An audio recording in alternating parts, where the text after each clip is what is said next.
अक्सर जब हम लोग वास्तु के बारे में बात करते हैं तो कहीं ना कहीं हमारे मन में ऐसा सवाल आता है, क्या वास्तु को बिना तोड़फोड़ के ठीक किया जा सकता है? क्या हम कुछ ऐसी रेमेडीज कर सकते हैं जिससे कि हमारे घर का वास्तु दोष सही हो जाए?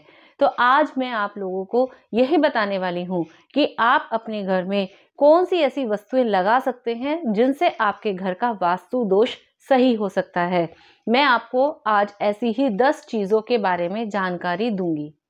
नमस्कार, मैं डॉक्टर सोनिका जैन, ज्योतिषाचार्य और वास्तु कंसल्टेंट। आज अपने वीडियो में मैं आपको वास्तु से संबंधित 10 ऐसी वस्तुओं के बारे में बताऊंगी जो अगर आप अपने घर में उन्हें रखेंगे तो आप अपने घर के वास्तु को बिना किसी तोड़फोड़ के, बिना किसी कंस्ट्रक्शन के सही कर सकते हैं। मैं उम्मीद करूंगी कि आपको हमारा ये वीडियो पसंद आएगा। अगर आपको हमारा ये वीडियो पसंद आए तो प्लीज आप हमारे इस वीडियो को लाइक और शेयर जरूर करें और हमसे जुड़े रहने के लिए आप हमारे चैनल को सब्सक्राइब जरूर करें। वास्तु में सबसे ज्यादा इस्तेमाल किया जाता है दर्पण यानी मिरर। आपने देखा होगा कि वास्तुशास्त्री अक्सर मिरर लगाने की सलाह देते हैं, लेकिन आपको पता होना चाहिए कि मिरर का क्या उपयोग है। मिरर हमेशा किसी भी नेगेटिव एनर्जी को रिफ्लेक्ट कर देता है, वो उसे वापस कर देता है। ऐसा करने से कोई भी नेगेटिव एनर्जी टकराकर वापस चली जाती है। तो मिरर को लगाने के लिए जो सही दिशा है वो है उत्तर या पूर्व की दिशा, यानी आपको हमेशा मिरर नॉर्थ डायरेक्शन या फिर ईस्ट डायरेक्शन की तरफ ही लगाना चाहिए, क्योंकि मिरर की एक क्वालिटी होती है, वो हमेशा उस दिशा को बढ़ाकर दिखाता है और दिशा हमेशा हमें उत्तर की तरफ या फिर पूर्व की तरफ ही बढ़ानी चाहिए। इससे आपके घर में धन संबंधी जो सोर्स हैं वो बढ़ने शुरू हो जाते हैं। और अगर आपके घर की उत्तर दिशा और पूर्व दिशा किसी वजह से बंद है या वहां पर कोई दरवाजा या फिर कोई खिड़की नहीं है तो उस दिशा में भी मिरर लगाना चाहिए, क्योंकि ऐसा करने से आपको वहां पर दरवाजे का या फिर खिड़की का आभास होता है और ये बहुत ही पॉजिटिव रहता है।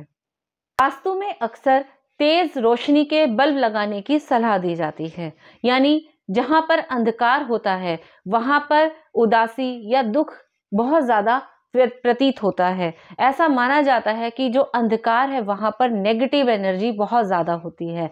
तो ऐसे में आपको वहां पर तेज रोशनी के बल्ब लगाने की सलाह दी जाती है, क्योंकि तेज रोशनी सुख का, प्रसन्नता का प्रतीक होता है। वहां पर सकारात्मक ऊर्जा का वास होता है। तो अगर आपके घर में नेगेटिव एनर्जी है तो आप उस हिस्से में आप कोई भी तेज रोशनी का बल्ब लगाइए। आपको अपने घरों के उत्तर दिशा में और पूर्व दिशा में तेज रोशनी वाले बल्ब हमेशा लगाने चाहिए, क्योंकि ऐसा करने से सकारात्मक ऊर्जा आपके घर में प्रवेश करती है। तीसरी वस्तु जो हम अपने घरों में अक्सर लगा कर रखते हैं वो है फिश एक्वेरियम। आपने अक्सर देखा होगा कि लोग अपने घरों में या अपने ऑफिसेज में फिश एक्वेरियम लगाते हैं। इसका क्या पर्पस है? फिश एक्वेरियम, जब फिशेज आपके घर में चलती हैं, घूमती हैं, आपको इससे बहुत ही अच्छी फीलिंग आती है। ऐसा करने से हमारे घर में एक जीवन शक्ति का संचार होता है, प्राण वायु हमारे घर में आती है, एक सकारात्मक ऊर्जा आपके घर में आती है। तो फिश एक्वेरियम आपको अपने घर में रखने से बहुत ज़्यादा पॉजिटिव एनर्जी मिलती है। और ऐसा ये आप फिश एक्वेरियम जब आप अपने घर में रखते हैं तो आपको इसको हमेशा ही नॉर्थ डायरेक्शन में रखना चाहिए, क्योंकि नॉर्थ डायरेक्शन वाटर एलिमेंट की डायरेक्शन है। और जिस भी घर में किसी इमोशंस की कमी है या फिर लोगों के मन में अब ओवर इमोशंस हैं तो ऐसे में आपको फिश एक्वेरियम रखने से बहुत ज़्यादा फायदा होता है।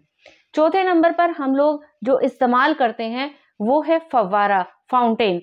अगर आपके घरों में बहुत ज़्यादा विचार हैं, ऊपर नीचे होते हैं, लोगों के मन के जो विचार हैं वो स्टेबल नहीं रहते या फिर वो ओवर इमोशन हो जाते हैं, तो ऐसे में आपको अपने विचारों को कंट्रोल करने के लिए, अपने इमोशंस को कंट्रोल करने के लिए आपको अपने घरों में वाटर फाउंटेन लगाना चाहिए। वाटर फाउंटेन लगाने से पॉजिटिव एनर्जी आती है। दूसरा, जब वाटर फाउंटेन चलता रहता है तो इसको चलने से एक मूवमेंट बनती है। ये मूवमेंट चलने से आपके घर में धन का प्रवाह बना रहता है। इसको भी आप अपने घर के नॉर्थ डायरेक्शन में या ईस्ट डायरेक्शन में लगाएं, तो इसको लगाने से आपके घर में इमोशंस बैलेंस रहते हैं।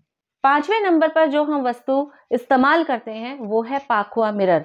आपने देखा होगा अक्सर लोग अपने घरों के बाहर दरवाजे पर एक पाखुआ मिरर लगाते हैं, जिसके बीच में एक गोल मिरर होता है, उसे पाखुआ मिरर बोला जाता है।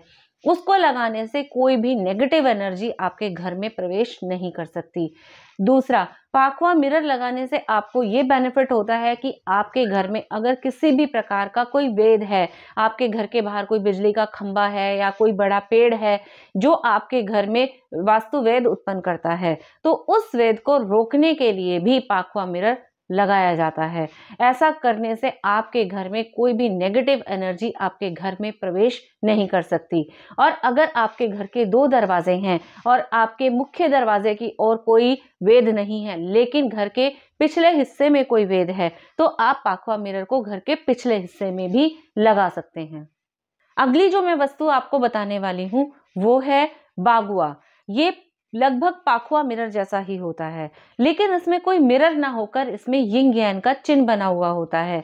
इसे लोग अक्सर अपने घरों के साउथ वेस्ट डायरेक्शन में लगाते हैं, क्योंकि साउथ वेस्ट डायरेक्शन घर के मुखिया का कक्ष होता है और उसे कक्ष के बाहर लगाया जाता है। ऐसा करने से कोई भी नकारात्मक ऊर्जा आपके कमरे में प्रवेश नहीं कर सकती और कोई भी पॉजिटिव एनर्जी यानी कोई सकारात्मकता आपके घर के उस हिस्से से बाहर नहीं जा सकती। ऐसा करने से ये कंट्रोल आपके घर में रहता है किसी भी एनर्जी का, तो ये बहुत ही अच्छे रिजल्ट देता है। जब कभी किसी हस्बैंड वाइफ में किसी भी प्रकार का मतभेद होता है या फिर उनके मध्य अट्रैक्शन की कोई कमी होती है, तो एक लव बर्ड्स लगाने की सलाह दी जाती है। ये लव बर्ड्स कहाँ लगाए जाएं? लव बर्ड्स को हमेशा साउथ वेस्ट डायरेक्शन में यानी दक्षिण पश्चिम दिशा में लगाया जाता है।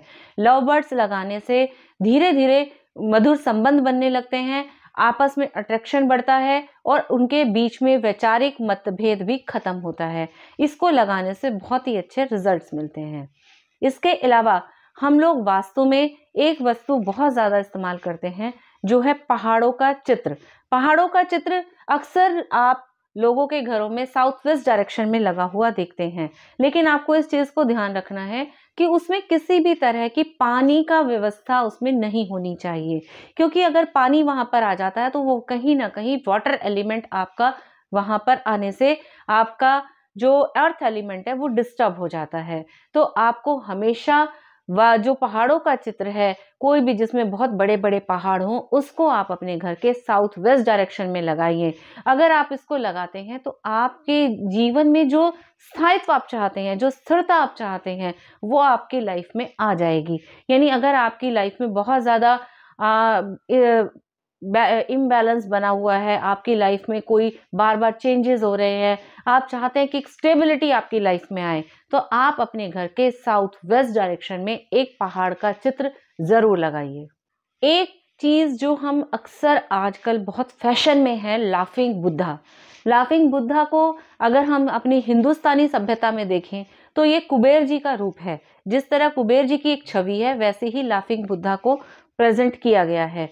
कुबेर जी नॉर्थ डायरेक्शन के देवता हैं, धन के स्वामी हैं, तो लाफिंग बुद्धा को भी धन के लिए ही इस्तेमाल किया जाता है। अगर आप अपने घर की नॉर्थ डायरेक्शन में, नॉर्थ वेस्ट डायरेक्शन में लाफिंग बुद्धा रखते हैं तो इससे आपके घर में धन का आगमन शुरू हो जाता है, क्योंकि इसको भी धन का प्रतीक माना गया है।